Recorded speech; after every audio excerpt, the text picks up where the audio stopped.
Hello everyone and welcome back to the channel. Today I'm going to walk you through how to fix Genshin Impact black screen on mobile. The first thing you can do is to head to your Google Play Store, check your Play Store and look for updates of the Genshin Impact. If there's any, update it. Make sure that your OS can handle the Genshin Impact.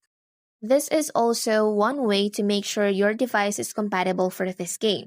If there's a black screen, make sure to force restart your mobile to fix its bug and glitches.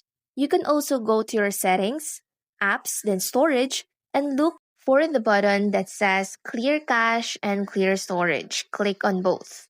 Next, you can go to Genshin, then Settings, go to Graphics and lower the render resolution, shadow quality, and any other graphic effects of the game. I really hope one of these fixes helped you. Thank you so much everyone for watching.